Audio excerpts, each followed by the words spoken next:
Ladies and gentlemen, boys and girls, children of all ages, welcome to the Rough Draft of Randomness podcast. I am your host, the DMan. And we are on episode 6 of our adventure through 3 to 400 mystery comics, where we opened up 1 DC box, 1 independent theme box, and 2 Marvel theme boxes. And on today's episode, we got 3 good ones. We got Barbaric, number 1.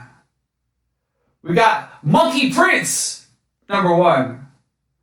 And we have Ultimate Spider-Man, number 33, which is the start of their Venom Saga. Where, in this whole Ultimate timeline, where Ultimate is an alternate of The Amazing, this shows that Eddie Brock and Peter Parker were friends back in the day. But I'll get to that once I go to that comic.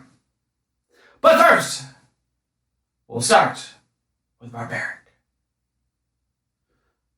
Now this is Barbaric, number 1. Not gonna lie, the cover kind of got me. It's kind of the reason why I picked this one.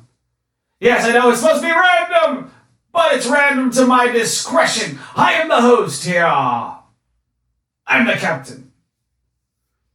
So Barbaric by Vault. NSFW, not for kids. As in they dropped the effing a-hole first text bubble. I didn't mind. I'm a fan of a little bit of the flavoring language.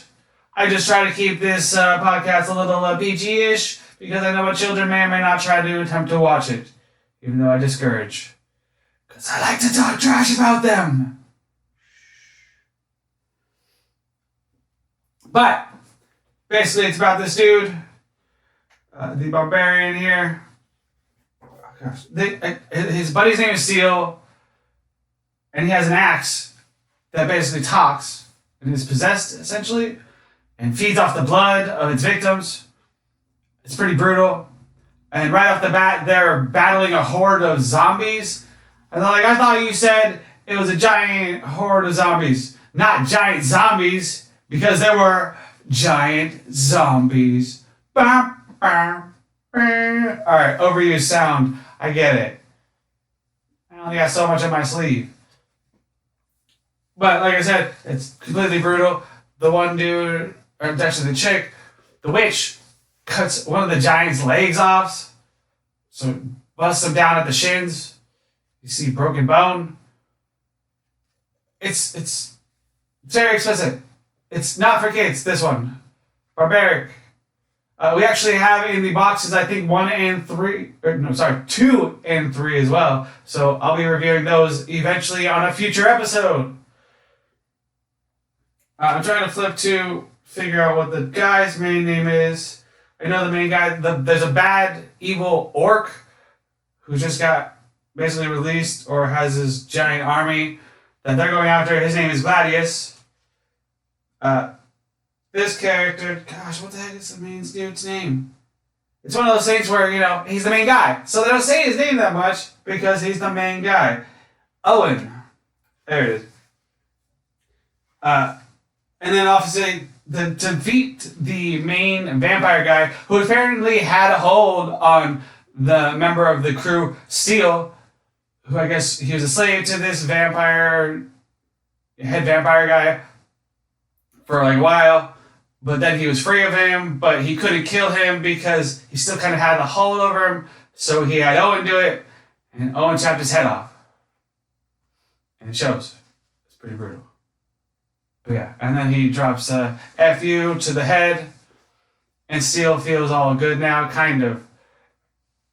Except not quite, because it shows them later on a boat, because the fastest way to get out of there and get to where they're next going is on ship. So they hop on a boat to go on this adventure, and like the captain dude was like, my family and everybody I told that you're coming, they're like, no, stay away from him, don't get involved with him. He's like, no, I want an adventure. So, adventure they get because a Kraken attacked A kraken attacks the boat. Kraken attack. Say that 5 times fast. Kraken attack, kraken attack, blah, blah, blah. Oh, wow. Random. Get on with it. Let's hear more about the kraken. Alright, so the kraken basically rips the boats to shred. At first, they just see a whale. They're like, oh, look, a nice whale, and it's breaching. And then tentacles come up and rip that whale in half. In half. They're like, oh, well, guess the sea god is not being kind to us like we initially thought. And so, like, what do? It rips the skin off the captain. All sorts of explicitness. It's brutal. It's barbaric. It's awesome. Well, they like hop in the sea. That's the only way we're gonna get away from this kraken. And then they just basically keep chopping off the arms. Steel kind of freezes up. He's got his sword back. He got it back from the vampire's lair. So after he was done, they grabbed it. But he couldn't wield it. He didn't feel like the steel like he used to be. I'm trying to recall exactly how they defeated the kraken. So they kept chopping him. And I believe the kraken just backed away. Which was the initial plan. Basically, he just said, just keep chopping, so the kraken thinks we're not worth it, and just goes away. And then Owen goes to Steel, is like, hey, what's up, bro? Why couldn't you even wield that sword? I don't feel like me yet. I feel free, but not free. And that's pretty much how that episode ends. Issue ends. This episode is not over yet. We still got 2 more comics. But that was Barbaric #1. From Vault Comics. I'll show the cover one more time. Boo! If you're audio only, make sure to check out the YouTube at the one DMan. Links at the one DMan on Instagram. So that was from the independent box, Vault Comics. This one is from the DC box. We got Monkey Prince #1. And this is actually a variant cover, apparently. Variant cover by Stanley Artgerm. It's kind of ripped up, so I can't quite see. Obviously, I guess if I flip the cover, I probably might be able to see in there. Finding the credits. Stanley Artgerm Lau. Lau. The U look kind of like a B. There's a little bit of wear and tear right there, so couldn't quite read it on the spine. But this was an interesting story. It's a tale about this kid who wakes up after the thunderstorm, and he had gone to bed, his parents reassuring, you're not afraid of thunder, right? And the kid's like, no, thunder's just, clouds. Gives the scientific explanation as to why basically he shouldn't be afraid of thunder. And so he goes to bed, wakes up. He's like, hey, I'm starting to hear thunder in the house. It's starting to sound like footsteps. And he goes to his room to see the Batman attacking his parents. Saying, tell your boss this isn't over. Like, oh man, there's a kid here. And he basically bails because there's a kid there. So he's not going to continue the attack in front of the kid. Well, that haunts him. And he starts having panic attacks, anxiety attacks. Let me clear my throat. Anyway, apologies. So, he has panic attacks about everything. Every little thing that kind of triggers and reminds him of that night gives him these anxiety panic attacks. And basically, he's telling his story as he's growing up. He keeps dealing with this. And now he's in high school.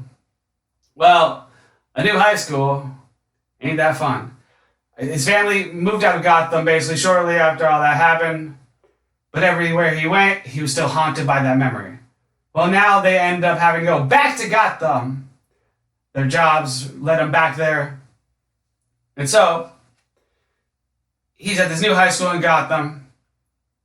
And the Riz is the cool kid. Well, apparently he didn't get along with the Riz, or didn't make a good impression, or the Riz just didn't like the new kid. So he picked on him. He started to have this wheezy panic attack. They were by the pool, and he accidentally bumped the Riz. No, he bumps the Riz. So he shoves the Riz in. The Riz shoved the new kid in the pool. Our main character, the Monkey Prince, Marcus. And he doesn't know he's the Monkey Prince yet. He's just this nervous kid having panic attacks in high school. He gets shoved in the pool, almost drowns. He gets out. You see him in the front office, basically waiting to speak to the principal, waiting for his mom. His mom shows up. Oh my God, everything okay? Yeah, I just tripped. Are you sure it's not because the boys there that are laughing in the other room did something? And of course, the mom goes and then chats it up to the Riz and his crew. That later comes into play as the Riz then takes the opportunity of Marcus going through the halls, kind of avoiding a panic attack, just getting out. He grew a tail. Momentum explanation. Hold on, let me rewind 2 seconds. Okay, so he fell in the pool. The janitor dude was like, I can help you get over your anxiety. Get over that wheezing. Get over your fear. You have to face your fear. Basically tells Marcus, you have to go in the pool. You have to bust through that water curtain. So, he's like, no, you're freaking crazy. I shouldn't have come to you. It was stupid. But then fast forward back to where he's sleeping it off. There's some like smoke bubbles that are kind of like hovering around him. His mom thinks he's smoking. She's like, I understand. It's understandable considering our job and all the stress, everything you went through, that you do experiment. I get it. Just be safe. He's like, just leave me alone for the night. He thinks they're the burp bubbles. He calls them burp clouds because they came onto him after the janitor dude kind of burped on him. Well, those go away, but then in class, the girl behind him was like, hey, what's that? He has a tail. Runs out of class. The Riz and his crew see him, catch him in a room, start beating down on him. And then he's basically just standing by a pool later on. His mom comes in. Oh, we were worried. We came to check on you. And he's like, I gotta face my fear. He's re-listening to the quote the janitor basically told him earlier. And he jumps in the pool. He busts through that water curtain. And he actually goes to a different dimension where there's basically the monkey people. And he finds out he's the Monkey Prince. And he transforms. And then his first task is to claim what's his. Well, in the locker room, while he was getting his butt kicked by the Riz stole his nice Jordans, some Jordan 3s. He was going to wear them because he was embarrassed about the whole pool experience. So he wore them to school the next day to show some swag. Kind of some safe face, you know? Well, the Riz took them. So to claim what his was his first task. So he went back as Monkey Dude, Monkey Prince, started putting the beat down, trying to claim his shoes. And then Batman shows up. So Batman comes to stop him because he beat down on some kid, some high schooler, some Monkey Prince dude. He doesn't know any better. He doesn't know the backstory. There's some sort of command. Robin says, they said basically use minimal force. We want to lie, whatever, minimal violence. Batman throws a batarang to try to knock his staff down because the Monkey Prince has a staff. It slices his head off. And then Robin's like, dude, use minimal force. And that's the last panel but the Monkey Prince is still alive because he's talking. His head is still talking at the end. So he reaches his full Monkey Prince form. I'm sure we'll get off to the YouTube viewers for those who are only listening. And then he said, what is even happening right now? The severed head is talking. So Monkey Prince still lives. I mean, it's only issue 1, so I'd assume he would still live. So interesting character. Interesting tie-in with Batman. There was a little bit of tie-in with the Penguin too, as well. But yeah, that was a cool read. Monkey Prince. And now, on to The Ultimate Spider-Man, issue 33. So those past 2 issues were from 2022, in case anybody was curious. This one is from 2003. And I have read this storyline before. Because, I mean, I'm a Venom fan. And so, I was curious how the Ultimate Spider-Man storyline would take on the whole Venom idea, concept, origin, all that jazz. And it was a very interesting take on it. So in this storyline, there's not much action. There's a lot of build-up. But it's cool build-up. And it's history we don't necessarily see in the typical Amazing Spider-Man storyline, stuff like that. It's about Peter Parker's parents. And then in this twist, they were also friends with the Brock family. And so Peter Parker's dad and Eddie Brock's dad worked on this project together. They don't really give you too much details in this issue about the project. You just see some files that say Venom on it.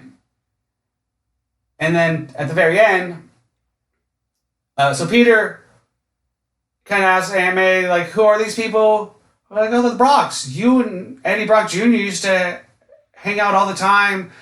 You would spend days together, like day after day after day after day for years, building forts, all this stuff. And it shows him watching this old video that he found in the basement behind some hidden stash door. And she was like, oh, this is all your stuff. This was supposed to be yours. We're supposed to give it to you when you're old enough. I guess you're old enough now. And so it's all his pictures and videos. And so it's this video of his family, the Parkers, and the Brocks together, you know, just hanging out. He shows them playing, stuff like that. And so May's like, oh, you should reach out to him. You should try to contact Eddie. You guys used to play all the time. I'm sure. And then he's like, yeah, actually, I'm sure that he would love a copy of this. So Parker tries to find him, reaches out to Eddie Brock, makes connection. He's doing the college life thing. He's amazed that Parker reached out to him. He's like, oh my gosh, Peter Parker, we used to hang out all the time. I can't believe you're calling me right now. This is insane. Yeah, let's meet up. And then they met up. Peter gave him the tape.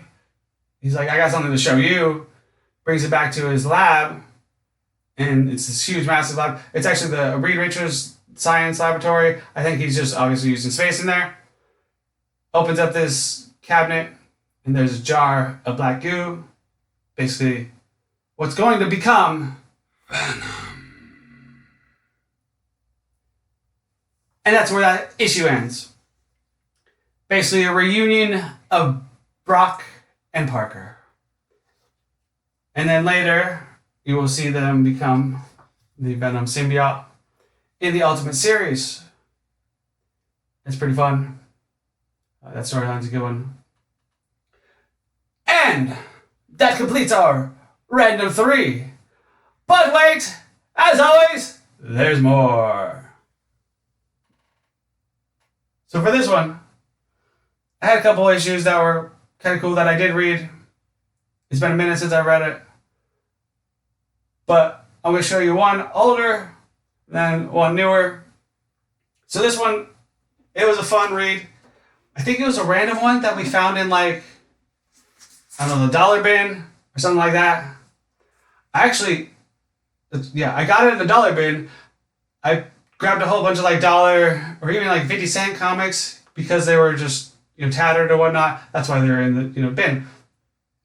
But I grabbed them because I did this project where I turned a Barbie dollhouse into a superhero house.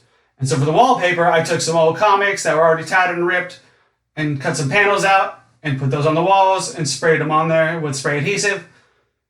It's pretty legit, if I do say so myself. But this was one of them that I was going to use, but then I was like, that's kind of a cool cover. That kind of looks like a cool story. Let me check it out. And it was actually The Incredible Hulk 300, where basically Hulk is rampaging through New York, like destroying things, obliterating stuff, and every single superhero comes out of the woodwork to try to stop him. So it's basically Hulk versus everyone. You got Hulk versus Daredevil, you got Hulk versus Spidey, and Spidey's in his black suit. Yeah. There's a battle of him and Thor, him and Doctor Strange, like Daredevil, I think I said that one right. Vision, all the Avengers basically trying to stop Hulk. It's an epic issue. I'm pretty sure it's a key. And then it ends, basically Doctor Strange gets him into one of his portals. And then basically now the Hulk is in this exile. Is he in space? Is he in one of those weird Doctor Strange universes? It kind of looks like space. It kind of looks like Doctor Strange universe. We're not quite sure. But yeah, Hulk, Incredible Hulk 300 was a freaking epic read. Hulk versus like all the Avengers you can think of. And then a newer modern pickup that I got not too long ago. But one of my other loves, other than Spidey, other than Venom, other than Wolverine, top two Marvel guys are, yes, the stereotypical top two Marvel guys, Spidey and Wolverine. I'm a basic B, what can I say? But Todd McFarlane, right there, is one of my favorite artists. I was fortunate enough to actually meet him at 2004 Comic-Con, 2003, one of those. I went to 2003, it was the first Comic-Con that I went to, San Diego Comic-Con. I worked the event, so once I got off work, I was able to actually go and attend the event. I had brought a Spawn comic with me, and I got to meet Todd McFarlane and gave him a sketch that I did. I had a pretty, decent, in my opinion, sketch of Spawn that basically was a fan appreciation art, and I gave it to him. It was pretty fun. It was pretty cool. Pretty cool to give the master himself some of my own artwork. But I have here his record-breaking Spawn 350. And I got the sketch cover to go with it. So these two are the ones that McFarlane did himself. So black and white sketch variant as well. It was a very interesting issue. So I hadn't been necessarily keeping up with Spawn. But in this issue, a new King of Hell is crowned. So there's a pretty decent battle between Spawn, Violator was in the mix. I believe there's another character in the mix. However, the throne is claimed by Spawn's ex-wife. Nora? Oh, shit. I had the name. I looked it up. I looked in the book. I was like, oh, make sure you remember the name. Again. Oh, ASMR. Call that ASMR, not annoying. I just stuck my tongue out at you. That was lame. Alright, how is it under control? Again, there was a great... It's 350. So this was basically the end of an era, the turning of a chapter in Spawn, and it was cool. It was page 2. Why am I even doing that? Wanda Fitzgerald. Man, killing me. So it had all the characters from like the Spawn verse and the whole universe, the Scorch characters, Gunslinger Spawn, all of them in the mix. It was fun. It was record breaking. It was number 350, and I had to make sure I got a copy of that one. So go get yourselves a copy. I got a couple other books, the Spawn universe, that I haven't read yet, but once I read them, I'll probably add them to the random segment of this podcast here.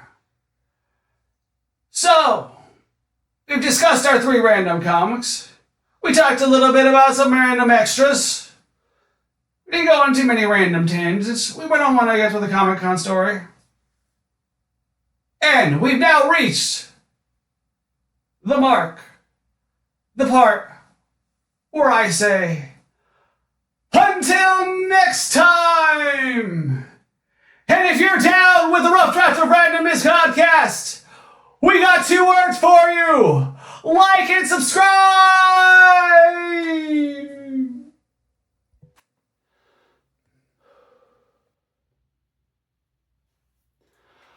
Ladies and gentlemen, boys and girls, children of all ages, welcome to the Rough Draft of Randomness podcast. I am your host, the DMan. And we are here on episode 6. Soon I'm going to forget what episode number we're at. But now, we're at 6. And on today's episode, where we are venturing through 300 to 400 mystery comics, as we've got 4 mystery boxes.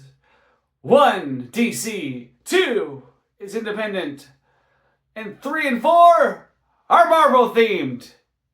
I screwed that up. Let's just start over.